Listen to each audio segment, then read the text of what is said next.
En España, ¿qué hacían los ilustrados en este periodo? Bueno, pues los ilustrados querían el desarrollo del país, se dieron cuenta de que la técnica, la industria, era fundamental para el progreso de España. Entonces, adoptaron una serie de estrategias como de enviar pensionados a prestigiosos centros extranjeros para que aprendieran y luego volvieran a España como profesores de centros de formación. Este fue el origen de las escuelas de caminos, minas, montes industriales, luego lo veremos.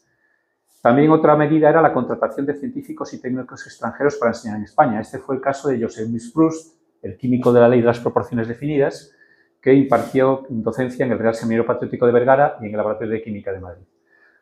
Como confluencia de las dos medidas anteriores estaba la creación de instituciones científicas y técnicas de prestigio. Aquí se juntaban los pensionados españoles que volvían aprendidos de fuera con los profesores brillantes que estaban aquí trabajando para crear centros de formación. Y no podemos olvidar dentro de las instituciones a los ingenieros militares. Aquí tenemos el Real Cuerpo de Ingenieros Militares de los Ejércitos y Plazas, que lo fundó Felipe V en la Guerra de Sucesión en 1711. Su primer ingeniero general fue el flamenco Jorge Próspero de Verdun y posteriormente se empezaron a formar en la Real Academia Militar de Matemáticas y Fortificación de Barcelona. Aquí tenemos el caso de Félix de Azara, oscense ilustre, que fue ingeniero militar y un naturalista elogiado por Darwin. Estamos en Huesca y tengo que hablar de gente de Huesca. Entonces, bueno, pues aquí tenemos el caso. Ahí no se ve muy bien en la imagen, pero viste el uniforme de ingeniero militar. Pero estos ingenieros no solamente eran ingenieros militares, también se preocupaban de la construcción de obras públicas, defensas portuarias, edificación, establecimientos fabriles. Las reales fábricas fueron obra de estos ingenieros e incluso de organización industrial y organización de la producción. Joaquín Alfonso, el expensionado que he mencionado antes, pero un centro muy complejo que tenía la escuela industrial que formaba en distintos niveles, nivel elemental, un nivel de ampliación, digamos, intermedio, y el nivel superior. Para ser ingeniero industrial había que superar el nivel superior y había que hacer las dos especialidades, química y mecánica, las dos existentes. Si no se hacían las dos, no se era ingeniero industrial. Es decir, había que ser ingeniero electromecánico. También alojó una escuela de comercio, que fue la heredera de esa cátedra de economía industrial. Alojó también una escuela normal, fue un intento de crear profesores especializados, pero bueno, duró solamente 3 años. Pero también el propio conservatorio se transforma, pero a la vez es absorbido por el Real Instituto Industrial. Continúa con las clases de artesanos, con bastante éxito, trabajadores de talleres que querían formarse técnicamente. Tenía un museo industrial con los restos del gabinete de máquinas y nuevas máquinas que se fueron incorporando, y también era la oficina de patentes y marcas. Otra cosa que se incorporó al conservatorio dentro del Real Instituto Industrial fue que fue el custodio oficial de los patrones de pesas y medidas cuando se introdujo el sistema métrico decimal en España, en 1849, y fue el primer laboratorio nacional de metrología. Allí se hacían las pruebas, se comparaban con los patrones, cuando había que hacer pues comparaciones, etcétera, etcétera. Era el primer emblema del siglo XIX, una chimenea echando humo, eso no vende hoy bien, una colmena de abejas. A principios del siglo XIX, pues ahí se ve el escudo, como era. Durante la República le cambiaron la corona, no era corona monárquica, era corona republicana. En la época de Franco tenemos esa corona así un poco, que no era tampoco del todo monárquica, y luego ya con la transición, el escudo, el emblema que hoy conocemos. Estos fueron los uniformes que surgieron fruto de la creación del cuerpo, el de gala y el de... Los ingenieros industriales tenían una peculiaridad y es que tenían que demostrar 2 años en la actividad privada, pero también podían, al cabo de 2 años, meterse a funcionarios. Entonces el Estado quiso cortar con eso. Rompió, el gobierno dijo, desaparece el examen de ingreso, admito, eso sí, con mucha dureza en la carrera, a alumnos que quieran hacerse ingenieros, las llamo escuelas técnicas superiores, porque hasta entonces eran escuelas especiales, dependiendo del ministerio correspondiente. Y quien quiera ser funcionario, que haga posiciones como te dijo el vecino, ¿vale?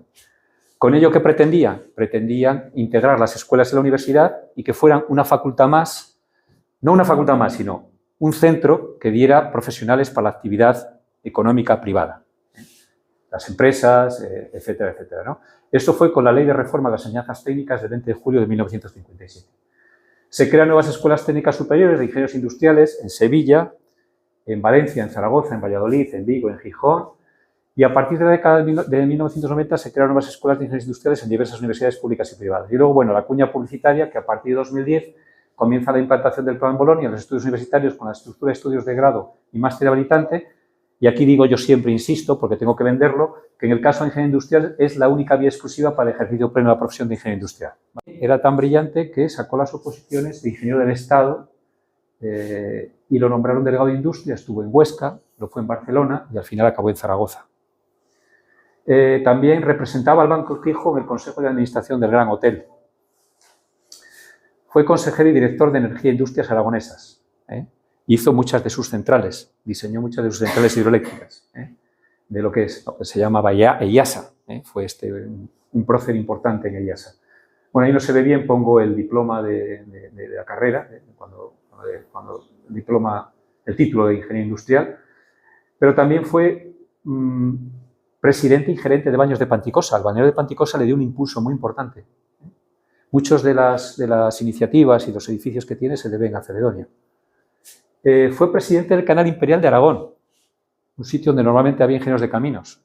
¿De dónde sacaban esto? Bueno, pues yo tampoco lo entiendo, pero es verdad, yo he visto documentos que fue todo eso, o sea, hay acreditación. Fue también miembro del Consejo de la Confederación Hidrográfica del Ebro, porque también le interesaban mucho los temas de regadíos. También fue vicepresidente del patronato de la Estación de Estudios Prenaicos de Jaca, que sonará a todos, ¿no? De hecho, le hicieron un homenaje en su fallecimiento, vinieron franceses, bueno, allí en Jaca se montó una celebración muy importante. Fue presidente de la Comisión Delegada de Zaragoza del Instituto Juan de la Cierva, que era un instituto que se dedicaba a desarrollos técnicos. Fue delegado en Zaragoza, era el representante del instituto en Zaragoza. Fue vocal del Sindicato de Iniciativas y Propaganda de Aragón, porque era un articulista importante, escribía en muchos medios. Fue miembro de la Academia de Ciencias de Zaragoza, ¿vale? Fue miembro de la Academia de Nobles Artes de San Luis, porque también, luego ya veremos, era un gran fotógrafo, tenía también facetas artísticas. Fue profesor de Tecnología, Organización Industrial, Higiene y Seguridad en la Escuela de Trabajo Social de Zaragoza, ¿vale? Fue vocal representante de las industrias electroquímicas en el Consejo de Energía de la Dirección General de Obras Hidráulicas del Ministerio. También le gustaba la arqueología, encontró muchas colecciones de fósiles. Fue fundador de la Sociedad Aragonesa de Ciencias Naturales. Fue el fundador, o sea, fue el que impulsó esta sociedad. Y de hecho hay por ahí revistas en que en su fallecimiento le dedican un in memoriam, el boletín oficial de la Sociedad Aragonesa de Ciencias Naturales. Fue miembro fundador de la Sociedad Ibérica también de Ciencias Naturales, la Sociedad Nacional. Fue también un estudioso de los fósiles. Si vais al Museo de Ciencias del Panículo de la Universidad de Zaragoza, veis que ha donado su colección de fósiles y allí aparece su nombre en la colección de fósiles. También fue un prolífico articulista en revistas de ingeniería y construcción, en la revista Ilustrada, publicó artículos en el Heraldo de Aragón, La Voz de Aragón y en el Boletín de la Sociedad de Ciencias Naturales de Aragón, ya que fue su fundador, publicaba con frecuencia. Fue también un promotor empresarial, intentó atraer toda la industria que podía para Zaragoza y en general para Aragón. Intentó traer muchas iniciativas empresariales. De hecho, se entrevistó con Miguel Primo de Rivera, en la época del directorio de Primo de Rivera, para favorecer la promoción de empresas industriales. Primo de Rivera no le quería recibir, pero como buen aragonés perseveró y lo tuvo que recibir. Y fruto de aquella conversación, bueno, pues consiguió alguna subvención para el emplazamiento. Por ejemplo, apoyó a la fábrica Fundiciones y Maquinista del Ebro, que se conservan las chimeneas al otro lado del río, fundada por el ingeniero alemán Bresel. Pues consiguió, en una fábrica que tuvo problemas económicos en aquella época, él consiguió apoyarla en la época de Primo de Rivera. Incluso creo que también colaboró y ayudó a Aberli, Fundiciones Aberli, también en Zaragoza. O sea, que él se preocupaba por el desarrollo industrial.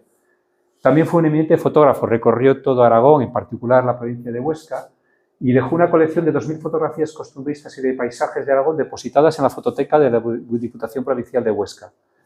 Buscar la libertad en la independencia y la independencia en la industria.